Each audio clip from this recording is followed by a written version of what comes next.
When we do our dream work, our ultimate goal is to take the message from the dream, understand it, analyze it, feel it, and then translate it into our daily reality to make our life better, to make our health better, to make our well being better, our happiness to increase, our contribution to clarify. And this process could be very simple.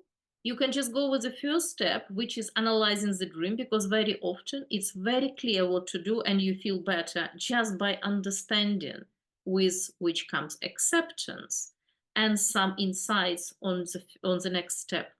Sometimes what is needed is more what is called active imagination. When the dream is not completely clear, you feel like some development is missing, some development is needed, but it's missing from the original dream. Then you go into the second state, which is called active imagination. When we imagine what kind of development, and this is not very conscious process, this is more of a feeling, and it requires very often some time and some creativity on your part and some freedom of imagination. So again, do not judge yourself. And then from active imagination comes a resolution. Again, this resolution can come from the dream analysis itself on a very first step, or it can come after the second step, which is active imagination. But very often what is needed is this final step, which is so simple and so elusive at the same time, because very often we stop either here or here.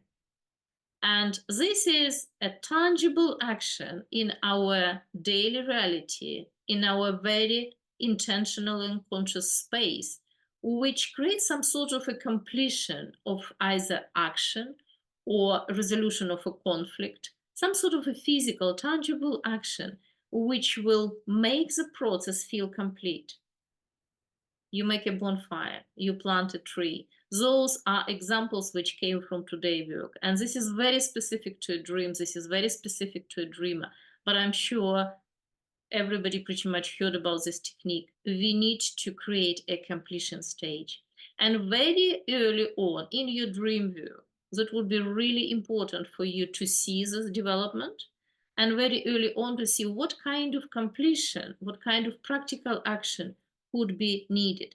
And this is not something that necessarily will transpire with your first dream analysis, but if you start looking into this, if you start thinking this way and orienting yourself in this direction, this could be very beautiful from the very beginning, because this is almost a direction you can see where you're going with that from the very first step and to the very last.